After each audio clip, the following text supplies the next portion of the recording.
Good morning, everyone. Welcome to I think this is the final.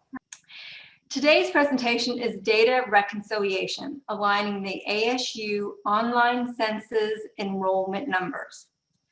So our presenters today are Liz Harrington from the EdPlus Data Analysis. She is an Assistant Director.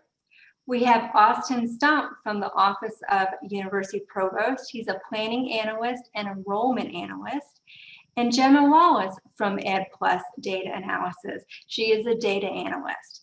And with that, I will turn the meeting over to Liz Harrington. All right, so I'll just walk through our agenda for this presentation. So I'll do a brief introduction about why we started this project and what our desired outcomes were. And then Gemma will walk through the investigative analysis, walking through our initial workflow, deemed the investigative workflow. Austin will touch on what the investigation looked like from the enrollment analysis side, and then I'll walk through what we did over on the EdPlus side. Then Gemma will show the final workflow. We'll talk about the findings that came out of our analysis and what is next, and then general tips for other folks who are completing a data reconciliation analysis. So first, the circumstances that made this analysis necessary. So there have always been differences in how different groups report enrollment. The group that we're interested in is ASU Online students. So the differences in enrollment numbers escalated to the attention of leadership, where it was noticeable that numbers weren't matching, and there were questions about why don't these numbers match. Overall, we found in our analysis that it's a pretty small discrepancy between 1% and 4% overall, but we still wanted to be sure we could answer the question of why don't these numbers match. So an analysis was determined to be necessary so we could quantify the extent of the discrepancies between the EdPlus reporting of ASU Online enrollment and enrollment analysis reporting of ASU Online student enrollment. The analysis was initially an effort between Josh Johnson, formerly of EdPlus, and Austin Stumpf. We also had some input from Rajat, who is on our EdPlus finance team, and since then it's primarily been Gemma leading the investigation on the workflow side, Austin supporting on the enrollment analysis side, and me on that EdPlus side. So our desired outcomes for this process was twofold. So one, to provide reporting so that we could point our stakeholders to a resource to say, hey, these are the reported numbers, here are the discrepancies, and here are the reasons why.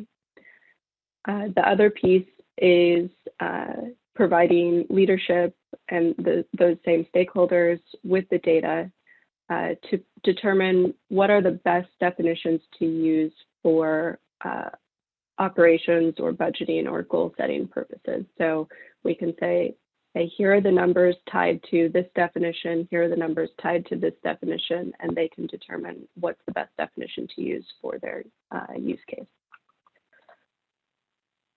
Austin. All right, so I'm just going to further color in the setting a bit because, at its core, we have two different data sets serving two different functions. So if we explain the data sets, maybe this can help understand the project a bit better. So we start out with the official institutional analysis census. These are the official student enrollment records that are used for official internal reporting by the colleges and the institution as a whole. These are records that are as of the 21st day of a session, but they're cleaned and backdated by institutional analysis. It's also used for official reporting to the external orgs, Now, because it's used for official reporting and because it's tied to those reporting requirements, not every single enrollment is counted, right? Some of the quirky enrollments that happen, especially in EdPlus, because ASU Online is such a diverse community, don't get picked up in the official census.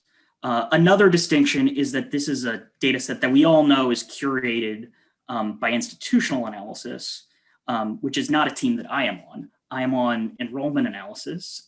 We query this data set and then put it together for internal reports that we then use to forecast student credit hours in the future for the budget office.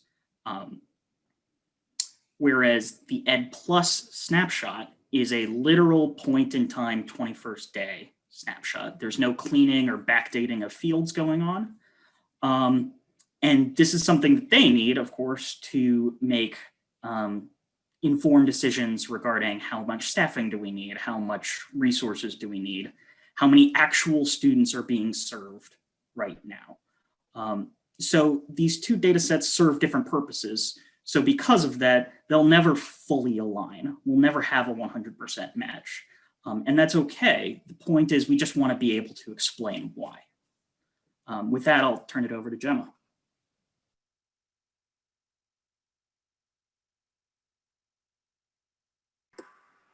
Hi, everyone.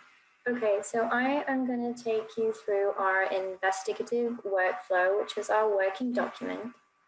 It provided structure to the initial stages of our analysis and allowed us to track the progress of preliminary data exploration. It branches off into areas in which different explorations were undertaken, as you can see in the picture. Green comment boxes label identified discrepancies, so we knew what we needed to work on. We also use them to track progress on each identified discrepancy and note any specific to-dos. Next slide, please.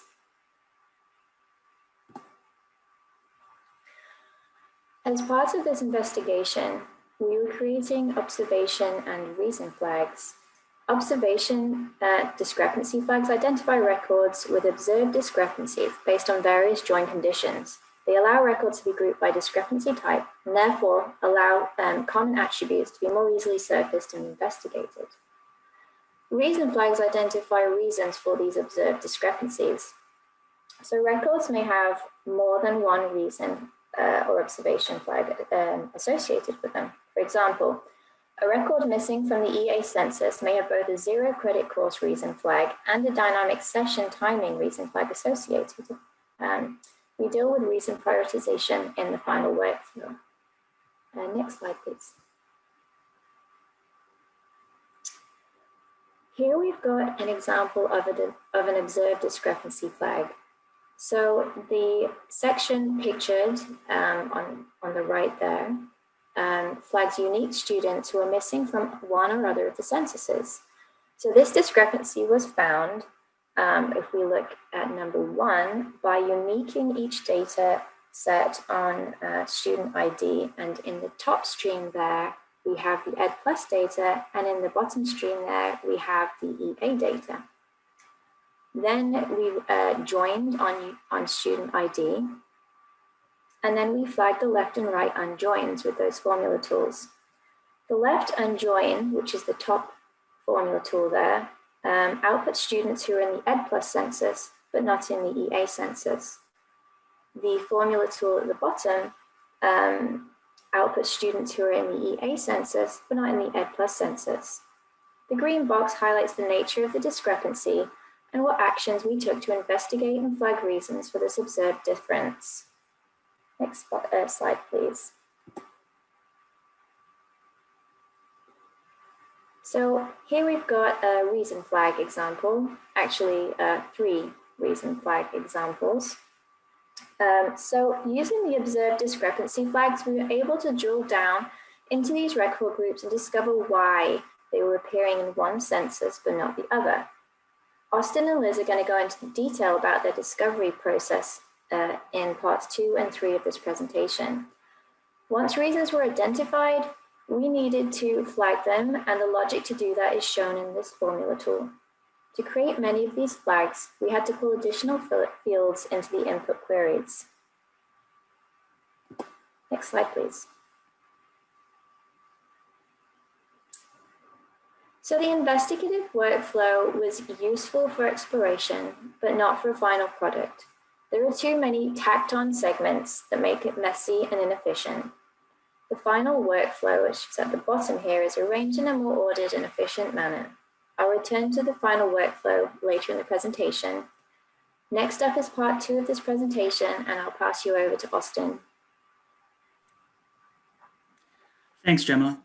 So I'm going to go into some examples of some of the discrepancies and reasons we found, not because I think that this is particularly generalizable to everyone else's work, but it's more about the process and the thinking that went behind this reconciliation project. So we began this process already knowing there were some definitional differences. For instance, there are dynamic sessions. So a dynamic session is a student who's enrolled in a course that doesn't start or finish along the same session A, B, or C schedule that most other courses are involved in. And so for measurement purposes, EdPlus groups these dynamic sessions into session A or B, depending on where the start date of the class is. EdPlus and enrollment analysis just have a different threshold date for when we make that distinction. That's something we're going to keep talking about going forward, but it's just one of those known reasons. Another known reason is state-funded students. So the official census only includes state-funded students, whereas the EdPlus snapshot includes everyone. So I saw these task objectives as one, surfacing the discrepancies related to these known reasons, and then understanding the rationale behind them. And then after that, figuring out, okay, what are the other discrepancies that we don't know about? So if you can move on to the next slide, please. So state-funded students. Of course, we know that students who are not state-funded are excluded from the official IA census. Obviously, the next follow-up question is, why are these students not state-funded? Or why are these courses not state-funded? So sometimes the simplest approach is the better. And so we really just took a look at some of these unjoined records, these missing records. So students who were in EdPlus, but not EA, and just took a deep dive, did a bunch of pivot tables on, okay, so is it the timing related flags, which are the two tables on the left? Turns out that wasn't it. It was more, once I looked at the academic plans and noticed basically all of these students had the same academic plans related to a program called Plus Alliance, which is, which can be described better by some of the EdPlus people, but it's sort of like a foreign exchange type program. There are some shared courses and programs with the University of New South Wales in Australia and King's College in London. So once we were able to identify that, we were able to ease some concerns about like, why are these students being excluded? And it's because they're different kinds of students. Next slide, please. So another example, as I was just talking about, were the dynamic sessions. Again, it's really just a difference of the cutoff date. And this is more about like, how do we surface that these records are identical for every reason except the session measurement. And this was really as simple as just setting up the right joins. Join on the student, the class number, and the session, and the term. And if the only difference was the session, we knew that the issue was the dynamic session measurement. Next slide, please. So then we have unknown reasons. So we have some timing related issues, again, that we started and knew about, which particularly involved the summer sessions. The official census in the summer comes after the end of the term. whereas the EdPlus snapshots are the 21st day of every session, regardless of which term it is. And so naturally, students who drop their courses after the 21st day of a session will show up in the EdPlus snapshot, but not the official census, particularly in the summer. So one reason we were pulling in to identify that was the last drop date, which is on the right-hand side of this spreadsheet. That's the actual date at which they dropped. However, that didn't identify all of these students because there were some students who had their drop dates backdated to. So the time it actually went through the system was after the official census, but the date at which it was effective was before. So we weren't initially pulling in this middle column, the enrolled drop date, because we figured the most important date was the actual date at which they dropped the system. But then we realized that wasn't capturing everyone, so we knew the process we needed to do is just to pull in all of the fields. Even if you don't think it's the right field, sometimes pulling in a field that you don't think is the right one will help you identify the reason behind this discrepancy. So once we did that, we were able to look at this pattern here and realize that all of the records we weren't identifying were backdated. Next slide, please. All right, so I'm gonna close out with some surprises. Again, as we started out, we understood that when you're reconciling two different data sets, there are gonna be timing issues. There are gonna be definitional issues. The surprises were more on my end from differences in the same data set, and that's really just hubris on my part of being so familiar with a data set because you use it for everything. I've queried the census tables for years and never bothered to ask some critical questions along the way, which were that, yes, the enrollment records are as of the 21st day, but often the campus and plan codes are effective dated to the beginning of the term, right? So there are all these little subtleties to the data that probably don't matter too much in the aggregate, but when you're doing a detailed reconciliation process, they matter quite a bit. Same thing, there are some copied census tables that reflect an entire term and flag session B as well as A. And I assume they behave the same way as the standard session A or C tables did, and they don't. So that's just a lesson to always ask your questions. Even if you think you're super familiar with the data set, do it anyway. Get those confirmations. So with that, I'm gonna turn it over to Liz.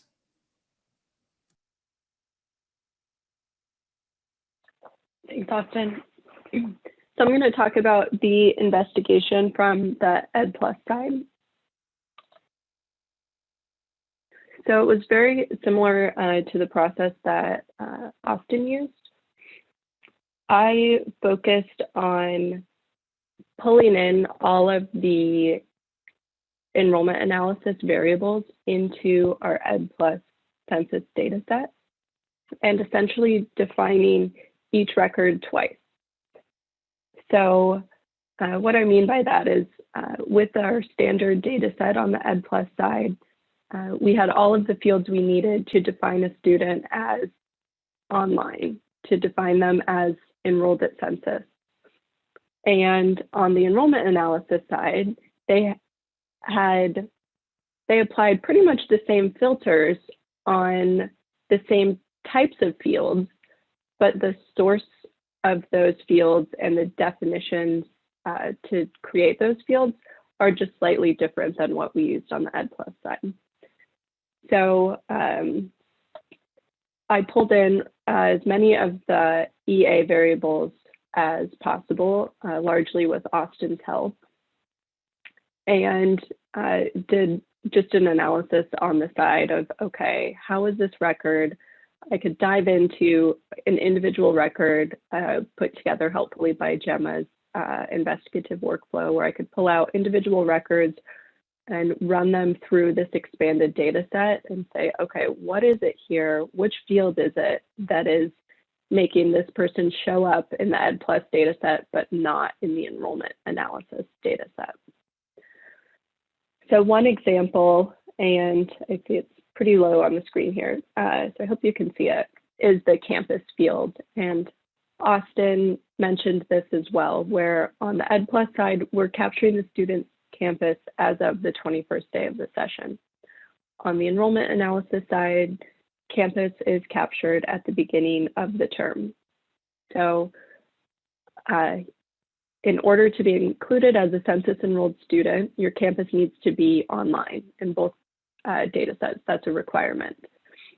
So for the EdPlus side, because the campus shows it as online at the 21st day, we're counting them as an online enrolled student.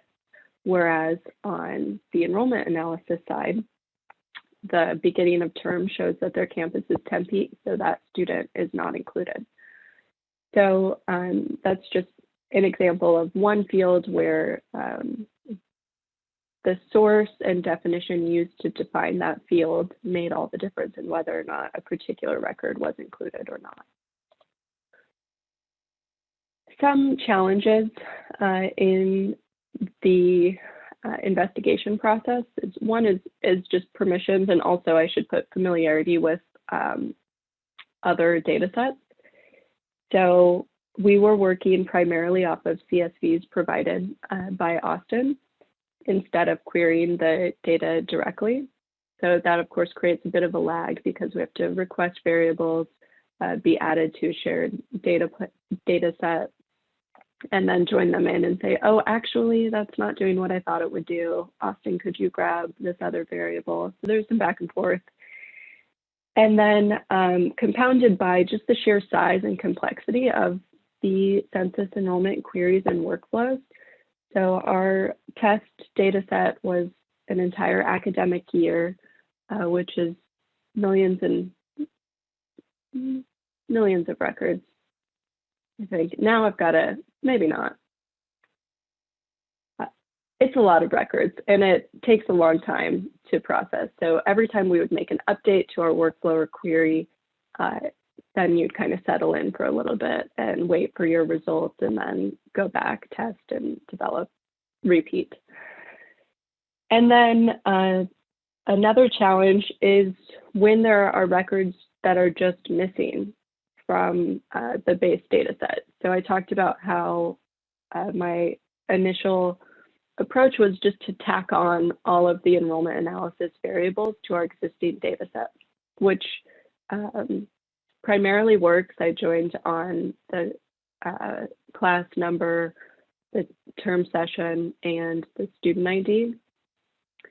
However, when a record is just missing from a data set, there's nothing to join to. So we can't say that we can't identify what it is on our side that is making that record go missing from our data set. So that's relying on Austin's analysis to say, okay, why is this student in the EA data set, but not the EdPlus data set?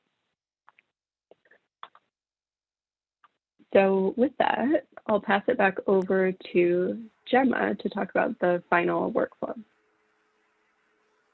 Thanks, Liz. Next slide, please. Thanks. Okay, so this is our final workflow from which the deliverable summaries are exported to Tableau for creating the end user dashboard.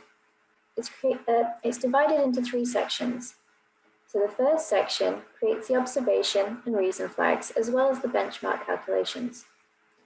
The second section creates some benchmark summaries for our internal reference. And the third section creates the deliverable table, which is exported to Tableau. Moving from left to right along section 1, we have our data inputs. We have the EdPlus data going along the top stream and the EA data going along the bottom stream. Next, we have our observation and reason flag creation section. And finally, in the last section on the right, we have our reason flag prioritization and benchmark calculations. This workflow has explanatory comments at every stage. So you can see below the pink sections, we have a bunch of comment boxes. It also has flag highlighters, which are the yellow, green, and blue boxes. So if we have to return to this in 6 months, we'll be able to remember what is happening, where, and why. Next slide, please. Okay, so as mentioned earlier in this presentation, records may have more than one associated reason flag. We would like to identify the primary cause for each missing record. For example, consider an EdPlus record which is missing from the EA Census data due to both association with a 0 credit course and the dynamic session timing differences. Even if the dynamic session timing issue is resolved, the 0 credit course record will still not appear in the EA census because that census does not consider them. Therefore, the 0 credit hours reason is considered above the dynamic timing reason. So logic's been used to identify the primary reason for record being missing from one or other of the censuses, and you can see an example of that in this picture. Next, please. So benchmarks give us a measure of how many discrepancies there are between the two data sets. As Liz mentioned earlier, in our test dataset, discrepancy records accounted for less than 4% of the EdPlus data and less than 1% of the EA data. To create these benchmarks, we're joining on areas of the greatest concern for this project, which is student ID, term session, and class ID, and you can see that example in the picture. Anything not matching on one or more of these conditions is flagged as a discrepancy. When all records with a discrepancy benchmark flag have an associated primary reason flag, everything should be accounted for. And Austin is now going to take you through our findings. Thanks, Gemma.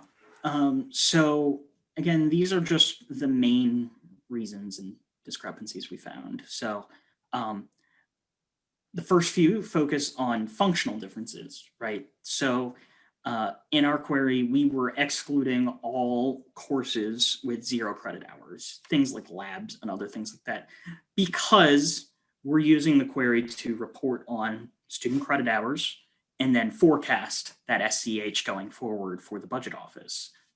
So we don't need to include those 0 credit hour courses. So that's one key difference in the student count and the course count. This other issue is the Plus Alliance and non-state funded students we talked about, and also the different measurement and classification of dynamic session courses. As has been touched on, there were timing issues, which we expected going in. It was a bit comforting to see just how small of an issue timing was, because at least in the spring and fall, like you're talking about a 20-day difference. And so you're talking about records changing in the span of 20 days. So it doesn't add up to each individual instance isn't that many records. It's just the fact that they add up in different instances. And then finally, course enrollments that are not specifically flagged as I courses or O courses. On the enrollment analysis side, we weren't specifically limiting it to those course modalities. We were just focusing on the campus, whereas EdPlus was using both the campus designation and the course modality. So those were our main findings. And now I'm going to toss it back over to Liz to talk about what's next. Thanks, Austin. So our reconciliation process is still underway, and our next steps in the process are to update our final workflow data connections to connect to live data, replacing our existing CSVs. This will allow us to test our findings and our workflow really on a larger data set and make sure everything still holds up. Part of having a live data connection will also bring one of our initial desired outcomes to life, which is the surfacing a report of the actual numbers, discrepancies, and reasons. So as we reach another census, that will automatically be shown on our report, and automatically we'll be able to categorize all of the different reasons and quantify how many records are associated with those reasons. And the second piece is for leadership to determine the best source for their decision making. So to use all of the information that we provide to them and determine if there is an opportunity to adjust logic and when to do so.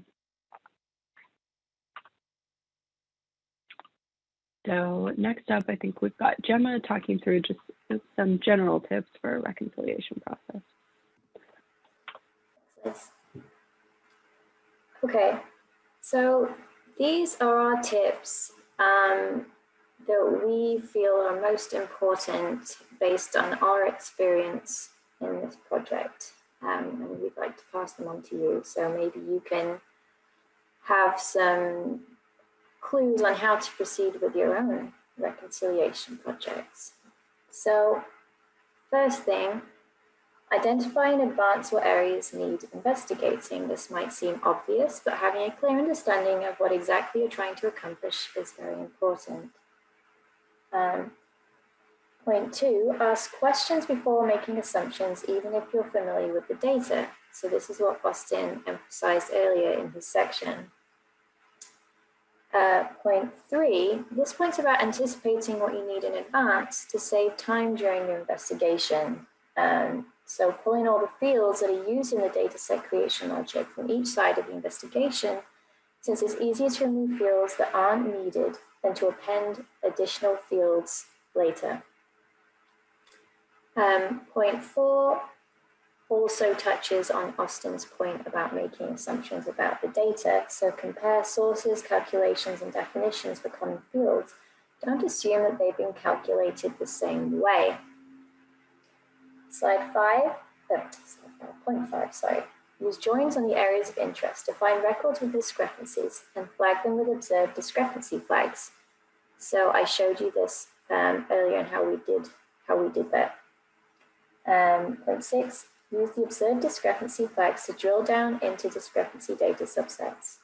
Then look for trends in those subsets to generate theories about the reason or reasons for the observed discrepancies. And investigate theories by digging into the queries and processes that generated the data. So this is what Austin and Liz were doing. And then finally, theories that prove true are verified reasons for discrepancies.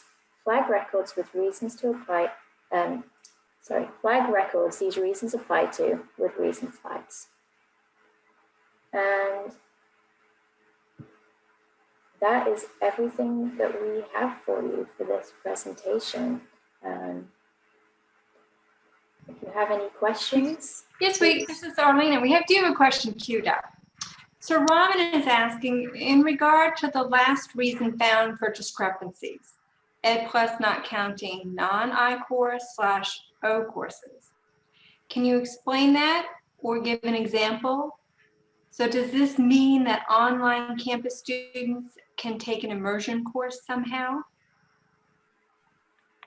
Yeah, I'll take that question. It's a good question. So by rule, online students should only be able to enroll in I courses in O courses exclusively. However, in the data, we do see exceptions where online campus students are enrolled in a course with a class location that is not ASU Online. So it isn't something that we see a lot of, but it does exist in the data.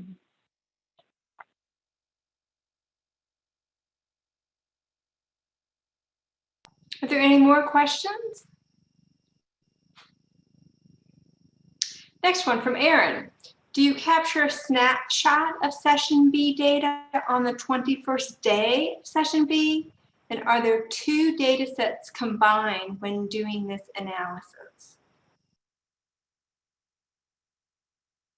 So on the EdPlus side, we capture our 21st day snapshot for every session, so A and B. We have that's where we're capturing this population. And for the second part of the question, are these two data sets combined when doing this analysis? Can you clarify a little bit? I'm not sure what you mean. So Aaron, I invite you to unmute and ask your question.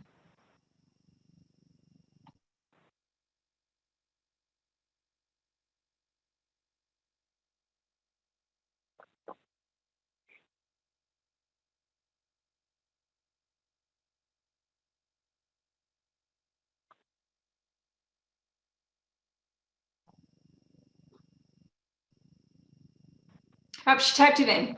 Is A and B put together, or do you do this analysis every session? So the granularity we looked at for this analysis was at the session level, not at the term level. So we did not combine A and B together. We looked specifically at the session level. And to follow up, because LAP contributed to the chat, so on the enrollment analysis side, we query session A and C students from the main census student enrollment table. And then yes, there is an all session table in the census data warehouse. And then we capture session B by checking that all session table for the flag of whether or not they were enrolled at 21st day of session B.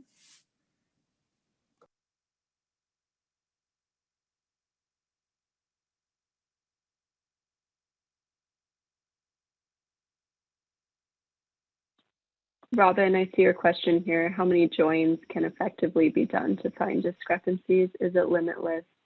If you have multiple joins, how do you separate the true versus false outputs for each match and non-match? I'd just like Very to say specific question, Robin. So. I know you beat me to it. The limit definitely does not exist. We chose to emphasize the join out on the class number, the session, and the student, where we could have joined on every single field, so that would have captured any mismatches between any one of the dozens of fields that were in our query. So we joined on those 3 fields and then primarily did essentially an if statement to see if there were mismatches between other fields.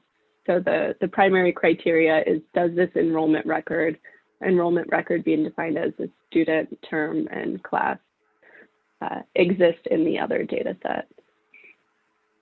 For the second part of the question, maybe Gemma can handle that. If you have multiple joins, how do you separate the true versus false outputs for each match and non-match? I wonder, could we bring the slide up again? So then she can see what I told. Which slide? The slide where we're showing the join tool.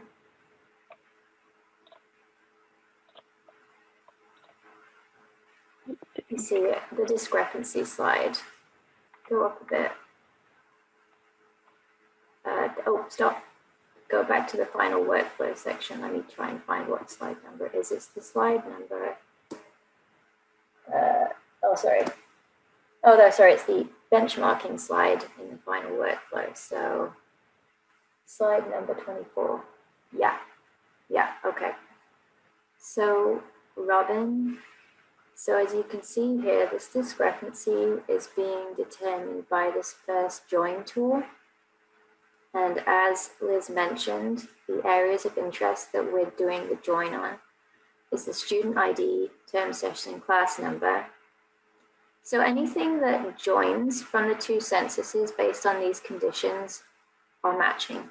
So they are not a discrepancy record. So anything coming out of the unjoins, the left or the right unjoins, means that they did not match. So coming into the top stream of that join tool is the EdPlus data. Coming into the bottom stream of that join tool is the EA data. And anything that is not in the EA census based on these join conditions is going to come out of the top unjoin, and vice versa. And that's how that works. Does that answer your question, Robin? And if not, I can take you through this in more detail later if you want. This is definitely a technical question. I'm sorry to have, but like, I'm just trying to follow like how you do that when you have all these multiple conditions that you want to test for. And I'm seeing it sort of, but I guess that's not, it's more sophisticated than what I'm, you know, the few things where I've tried to do a join and then pull out what is true and what's false from that. And then, okay, so now we can separate them into, never mind, it's fine. I totally can talk to you about it offline. True, I guess if the way that you're describing that, true would mean a match on all of these conditions. So to make it through to the center of that join, the join output there, they have to match on all 3 of those conditions. If they do not match on any one of those conditions, then they are not a match, and therefore they are discrepancy. Oh, so both your top and your bottom are the ones that fell out.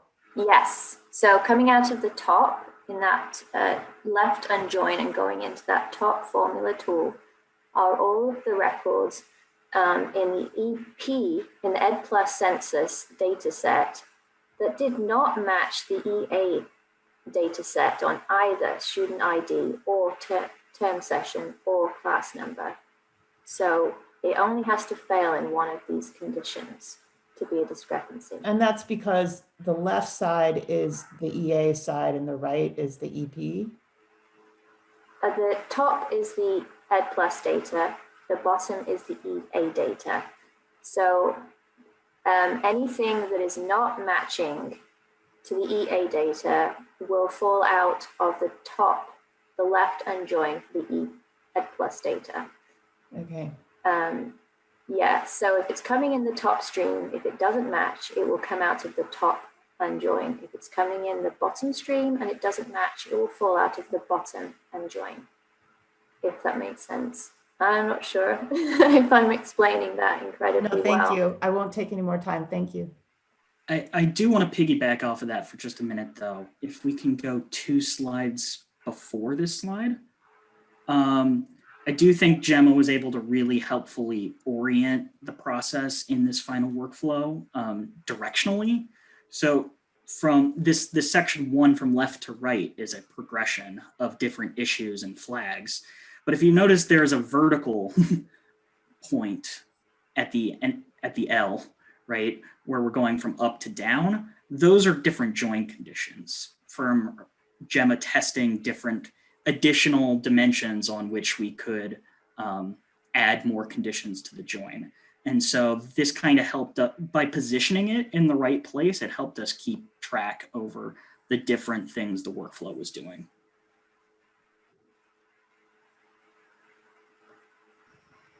Well, then we're actually just about at time anyway. And I want to thank Gemma, Liz, and Austin for this session today.